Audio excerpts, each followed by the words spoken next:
I get that it's a pretty stressful way to live, but you have to admit, it is a little exciting that every single time this team suits up to go play a football game, it feels like it's do or die. It feels like it is the biggest game of the season, and that's no different for Sunday Night Football against the New England Patriots in Week 16, because as you sit right now, Baltimore's a 34% chance to win your division.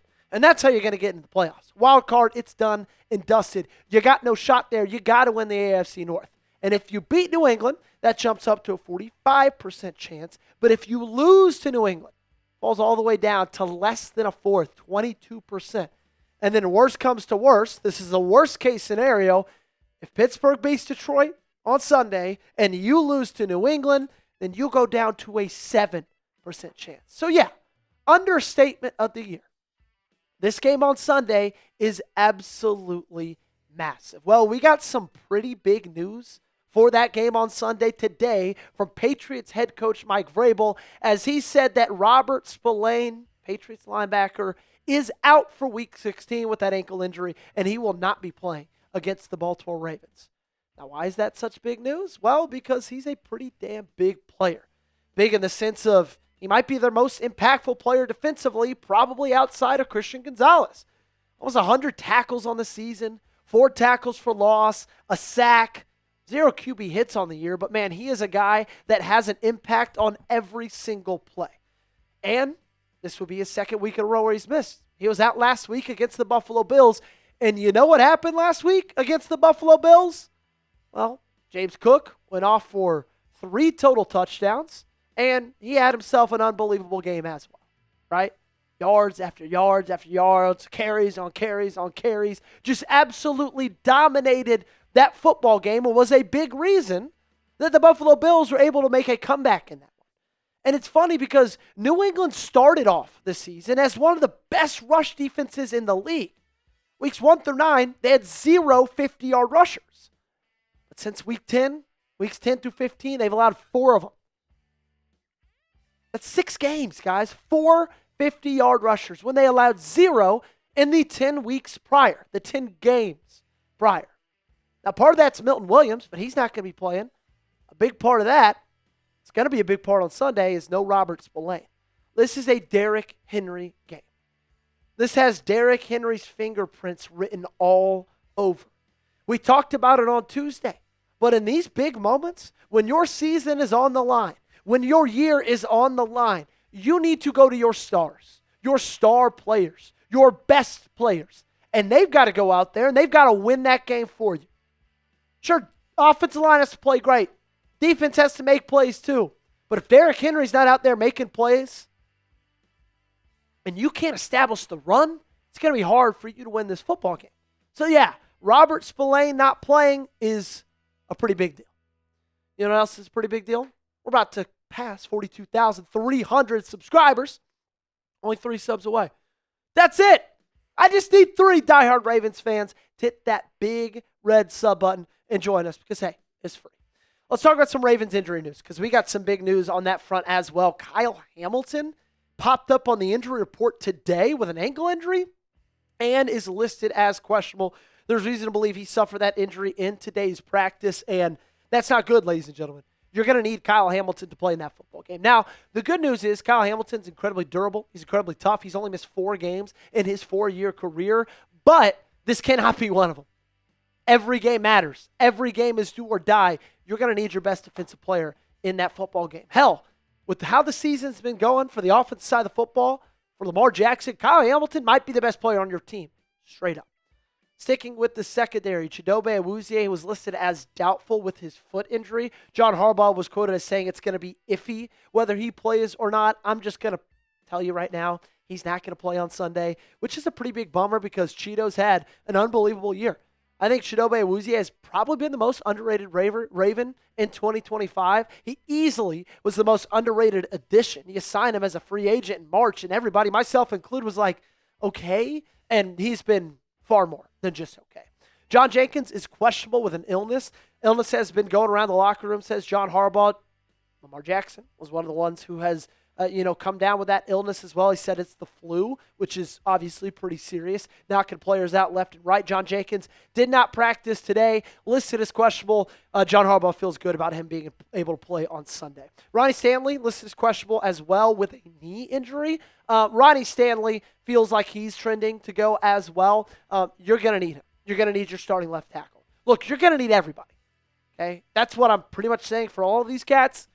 Give me as many players as you can off of that injury report for Sunday. Lamar Jackson was a full participant in practice after missing Wednesday. What's today? Say Friday? Yeah, after missing Wednesday's practice, but that was because of an illness, nothing to do with any ankles, knees, toes, legs, hamstrings. And so that's a good sign. But still, yet another week where he misses at least one practice during the week. You want the Ravens to get healthy?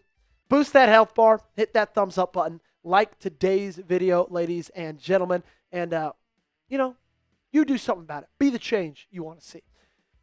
I got a big change for you guys to make. If you haven't made it already, start playing with our friends over at PrizePicks. Sponsor today's show, my favorite sponsor that we have on this show, and it's because they make football even more exciting. It's holiday season. It's the best time of the year for sports. You got bowl games. They're going on today. Basketball matchups, playoff pushes. It's all happening at once, and while you and I are out here making decisions every day, what gifts to buy, what to eat, which game to watch, there's one place where it feels good to be right, and that's PrizePicks. My wife couldn't even name 4 pro teams. Then we started playing on PrizePicks. Now every Saturday night, we're breaking down who she's picking for our lineup. It's the most exciting way to watch football. PrizePicks has early payouts now. If your lineup gets off to a hot start, you may now have the option to cash out those winnings before the game even finishes. On PrizePicks, how you play is up to you. If you want flexibility, choose FlexPlay, where you can get paid even if one of your picks misses. And if you want the biggest payouts, go for the Power Play. No matter your play, PrizePicks is a great way to put your takes to the test. Here's my PrizePicks lineup for Sunday's game against New England. Giving them more on Drake May, 239.5 pass yards. More on Derrick Henry, 4.5 receiving yards. And I love Lamar, but go ahead and give me less on 13.5 yards longest rush. Download the PrizePicks app today and use code CLNS to get $50 in lineups after you play your first $5 lineup. That is code CLNS to get $50 in lineups after you play your first $5 lineup. Link to this promo is in the comments and description of today's video. PrizePicks, it's good to be right. I don't know if we got any big college football fans. I am a massive college football fan. I happen to go to an SEC school where they live and breathe football, so I thought it'd be fun for the rest of today's show. Look at the playoff bracket and give my college football predictions.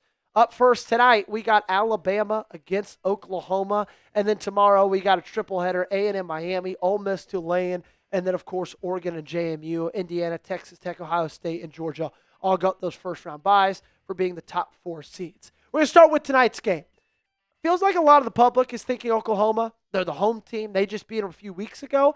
I think Alabama wins it, and I think they win it by a touchdown. Give me Bama 24-17 over the Sooners. For tomorrow morning's game, I think A&M's going to win that ball game 31-21. Look, A&M is a better football team, and I just don't trust Mario Cristobal and Carson Beck on the road in a big moment.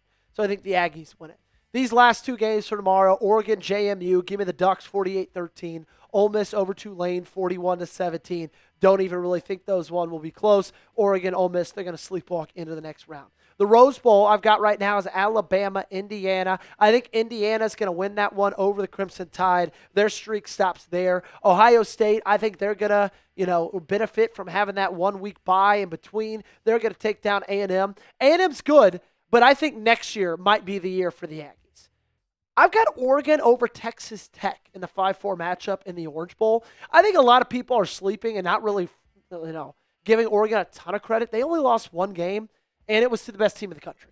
So give me the Oregon Ducks. Ole Miss, Georgia. I'm going to take the Georgia Bulldogs over the Ole Miss Rebels. It'd be different if Lane Kiffin was coaching in that one, but as we know, he's not. So that means my semifinals look like this. Peach Bowl, Fiesta Bowl, Oregon, Indiana, Ohio State, Georgia. Hot take? Give me the Ducks over the Hoosiers. I get it. Indiana's everyone's darling. Kurt Cignetti is everyone's darling. Fernando Mendoza is everyone's darling. I think that the Oregon Ducks get a big win. They go to the national championship game, and they're met there by the Georgia Bulldogs. That's right. UGA over Ohio State. And that gives me Oregon and Georgia in the national championship game. And in that one, hot take, give me the Georgia Bulldogs. I feel like not a lot of people are talking about Georgia right now. And I think they still have the best coach in all of college football. I think they're playing some of their best football. They're playing their best football all season long. Like, they're peaking at the perfect time. And they still got Kirby Smart. Let's give me Georgia. They string along a couple of wins, and they get a national title, which will be their third in 5 years? 5 seasons? Crazy stuff. Who do you think wins the college football playoff? Let me know down below in the comments section. I think it's going to be Georgia. I wouldn't be surprised if it was Ohio State either. But give me the Bulldogs. Make sure you guys got me followed on socials. At Joey Petersen 8 on Twitter. At Joey Petersen 8 on Instagram. Make sure you subscribe to the channel. And if you guys want to watch Gage and myself call tonight's game, Oklahoma, Alabama, will be live on our Chat Sports main channel. Make sure you come check us out.